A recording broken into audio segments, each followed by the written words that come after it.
नमस्कार।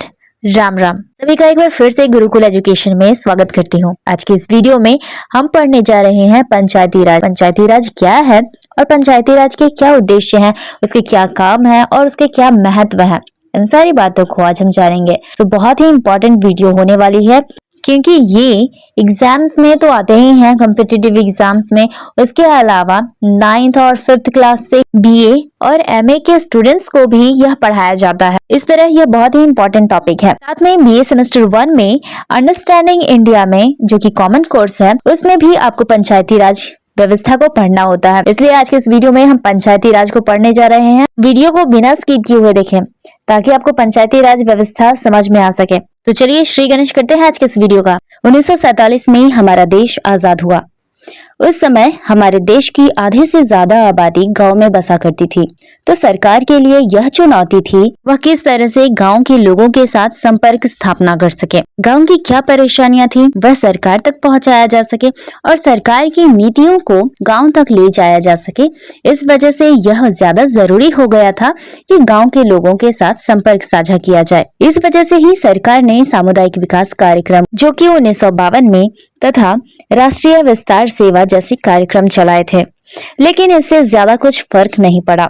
गांव के लोग इससे ज्यादा जुड़ ना सके। गांव के विकास के लिए लोगों की समुचित भागीदारी हो, इस वजह से भारतीय सरकार ने केवल यहीं तक प्रयास नहीं किया। गांव के भागीदारी के लिए 1957 में सरकार ने बलवंत राय मेहता समिति का गठन किया। इसका मुख्य उद्देश्य था गांव के लोगों को लोकतंत्र से जोड़ना। इस समिति के अध्यक्ष बलवंत राय मेहता थे। इस वजह से इसका नाम ही बलवंत राय मेहता समिति रखा गया। इसके साथ ही एक और इम्पोर्टेंट बात बताना चाहूंगी कि अगर आपसे पूछे कि पंचायती राज व्यवस्था का वास्तुकार या फिर पंचायती राज का जनक कौन है, तो इसका आंसर होगा बलवंत राय मेहता। आपको ये याद रखना है कि बहुत क्वेश्चन आता है एग्जाम में इससे। पंचायती राज व्यवस्था में बलवंत राय मेहता का नाम आपको याद रखना है, क्योंकि इन्होंने ही पंचायती राज व्यवस्था की नींव डाली थी। इन्होंने त्रिस्तरीय यानी कि 3 स्तरों पर इस व्यवस्था को स्थापित किया था, जिसमें कि पहला था ग्राम पंचायत। ग्राम स्तर पर इसकी स्थापना की गई थी। मध्य स्तर पर पंचायत समितियां बनाई गई थी। उसके अलावा अगले स्तर पर यानी कि सबसे उछले स्तर पर जिला परिषद बनाया गया था।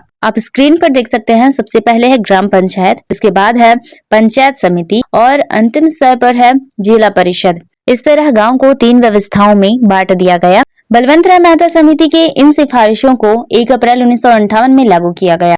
पंचायती राज का उद्घाटन 2 अक्टूबर 1959 को राजस्थान के नागौर जिले में देश के पहले प्रधानमंत्री नेहरू के द्वारा किया गया था। इसके बाद गांव के स्तरों को और अधिक सही करने के लिए अशोक मेहता समिति 1978 में गठित किया गया। इन समितियों द्वारा देश में पंचायती राज संस्थाओं की स्थापना और विकास के लिए सिफारिशें की गयी। इन समितियों की सिफारिशों के आधार पर ही सभी राज्य सरकारों ने पंचायती राज व्यवस्था को अपनाया। पंचायती राज व्यवस्था में जितनी भी समितियां बनी थी और जितनी भी सिफारिशें की गई थी, उन सबको संवैधानिक दर्जा नहीं मिला था। उसके लाभ को देखकर उसे लागू तो किया जा रहा था, लेकिन उसे संवैधानिक दर्जा नहीं मिल रहा था। इसलिए पंचायती राज उस समय सरकार की दया पर निर्भर थी। आगे चलकर LM सिंघवी समिति, जो 1986 में बना था, उसने पंचायती संस्थाओं को स्वशासित संस्थाओं के रूप में विकसित करने के लिए संविधान के तहत करने की सिफारिश की। यानी कि पंचायती राज व्यवस्था जो अभी सरकार के नियंत्रण में थी, वह संविधान के नियंत्रण में कर दिया जाए, यह इनकी मांग थी। इन सभी समितियों की कोशिशें रंग लाई और केंद्र सरकार ने 24 अप्रैल 1993 को संविधान के 73वें संशोधन विधेयक को लागू किया और संविधान में पंचायती राज व्यवस्था को भी जोड़ दिया गया। अब पंचायती राज व्यवस्था संविधान के अंतर्गत ही आ चुका है। सभी राज्यों ने इस विधेयक को ध्यान में रखकर अपने अपने पंचायती विधेयक को पारित कर दिया। अतः यह आशा की जाने लगी कि आर्थिक विकास के कार्यक्रमों में जनता की सहभागिता और भी बढ़ जाएगी। पंचायती राज में बहुत सारे सुधार किए गए हैं और अंतिम बनावट इस प्रकार से है। पंचायती राज व्यवस्था स्थानीय शासन का त्रिस्तरीय संगठन है, यानी कि इसे 3 स्तरों में बांटा गया है। पहला हो गया ग्राम स्तर पर, दूसरा प्रखंड स्तर पर यानी कि ब्लॉक पर, तीसरा स्तर है जिला स्तर। गांव में ग्राम पंचायत, प्रखंड में पंचायत समितियां और जिले में जिला परिषद होता है। राज्य सरकारें स्थानीय आवश्यकताओं के अनुसार संगठन में परिवर्तन कर सकती हैं। पंचायती राज के सभी निकाय एक दूसरे से जुड़े हुए हैं।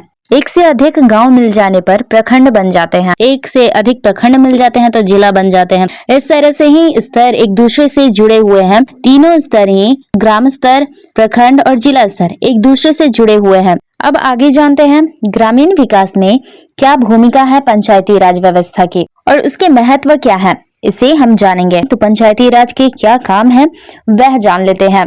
ग्राम पंचायत भारतीय ग्रामीण समुदाय के राजनीतिक, सामाजिक और आर्थिक जीवन के पुनर्निर्माण और सुधार के लिए एक साधन के रूप में काम करता है, जो कि निम्नलिखित उपायों और आधारों पर कार्य करता है। जैसे कि सबसे पहले सार्वजनिक कल्याण कार्य में पंचायत का महत्व।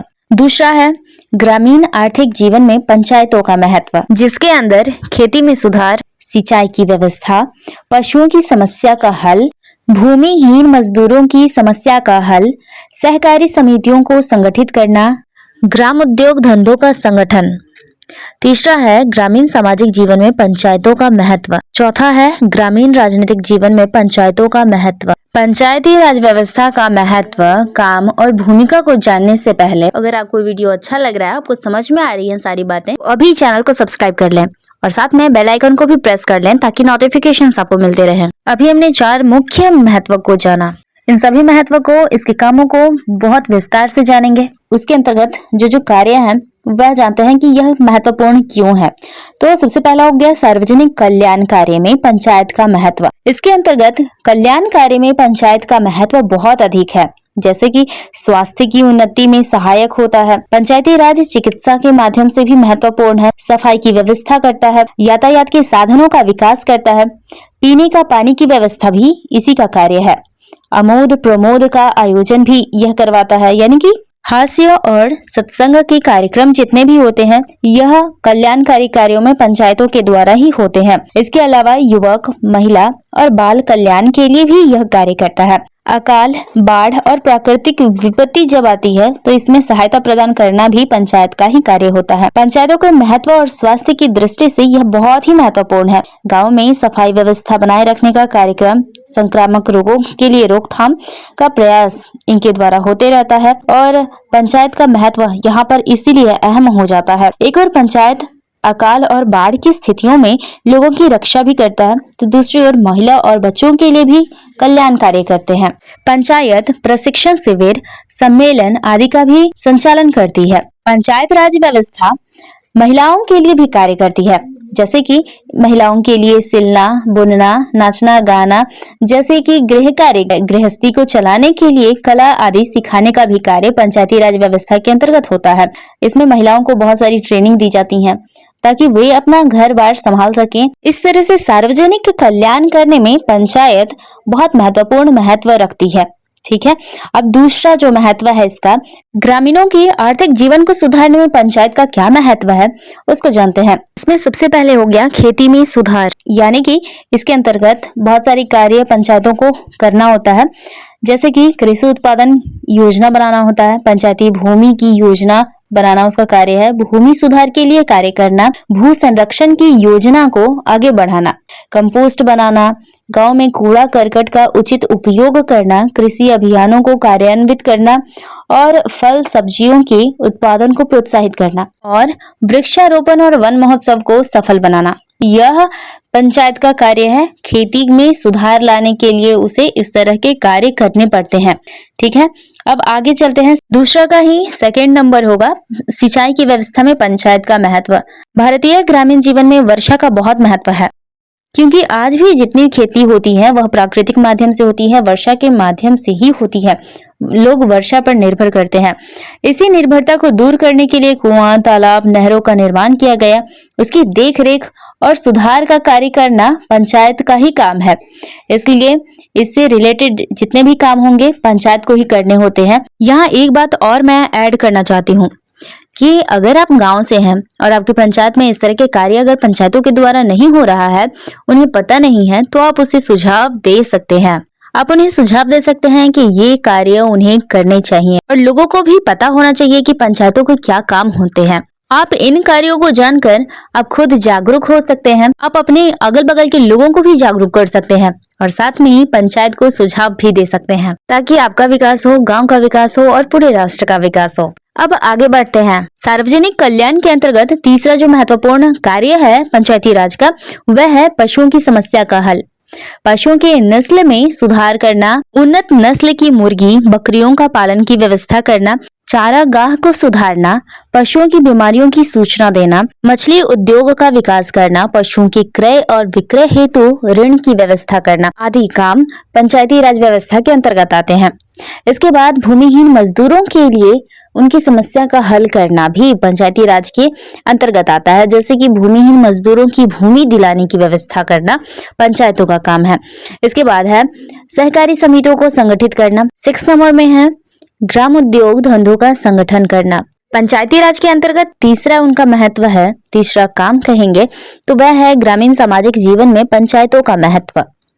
इसमें शिक्षा की व्यवस्था यानी कि प्राथमिक शिक्षा की व्यवस्था करना, पंचायतों के द्वारा स्कूल भवन की देखरेख, समाज शिक्षा के कार्यक्रमों को चलाना, पुस्तकों और पत्रिकाओं की व्यवस्था करना, किसान मेले और प्रदर्शनियों को लगाना, ये सारी शिक्षा की व्यवस्था हो गई जो ग्राम पंचायत के अंतर्गत आती है। सामाजिक सुधार भी करना इनके अंतर्गत ही आता है। गाँव में पर्दा प्रथा की समाप्ति करना, बाल विवाह को रोकथाम करना, विधवा विवाह को बढ़ावा देना, नशा बंदी को प्रोत्साहित करना, ये सारे काम पंचायत के हैं। इसके अलावा सार्वजनिक बाजार की देखरेख भी करना, मातृत्व और बाल कल्याणकारी कार्य करना पंचायतों के ही कार्य हैं। इसके अलावा राजनीतिक जीवन की बात करें तो ग्रामीण राजनीतिक जीवन में पंचायतों की क्या भूमिका है उसे जान लेते हैं। गांव में शांति और सुरक्षा की स्थापना करना पंचायत का मुख्य उद्देश्य है। पंचायत के कार्यों को देखते हुए ऐसा लगता है कि पंचायत बहुत ही महत्वपूर्ण है, लेकिन दुखद बात यह है कि पंचायत भी अपने पूर्ण कार्यक्रम में सफल नहीं रहा। यानी कि पंचायत की क्या कमियां हैं, अब उसे जान लेते हैं। यहाँ पर जातिवाद, अशिक्षा, पेशेवर नेता, भ्रष्टाचार, नौकरशाही, राजनीतिक दलबंदी, दरिद्रता और स्वार्थों का टकराव, ये ग्रामीण जीवन के महत्वपूर्ण कारण हैं, जिसके कारण ही पंचायत राज आज पूर्णतः सफल नहीं हो पाए हैं।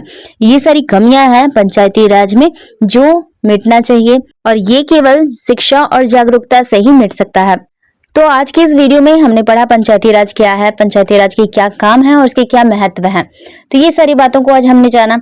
आज के इस वीडियो में बस इतना ही, लेकिन अंतिम में आपसे एक प्रश्न पूछूंगी और आपका प्रश्न है कि पंचायती राज व्यवस्था का जनक किसे कहा जाता है। आप कमेंट में उत्तर लिखिए। इसका उत्तर मैंने इस वीडियो में दिया है, आप इसको ध्यान से पढ़िए और इसका उत्तर जरूर दीजिए। हाँ, अंत में वीडियो अगर अच्छा लगा हो तो चैनल को सब्सक्राइब करें, लाइक करें और शेयर करें। बेल आइकन को जरूर प्रेस करें ताकि नोटिफिकेशंस आपको मिलते रहें। आज के इस वीडियो में बस इतना ही, फिर से मिलेंगे नए वीडियो में नए टॉपिक के साथ। तब तक के लिए जय हिंद, जय भारत।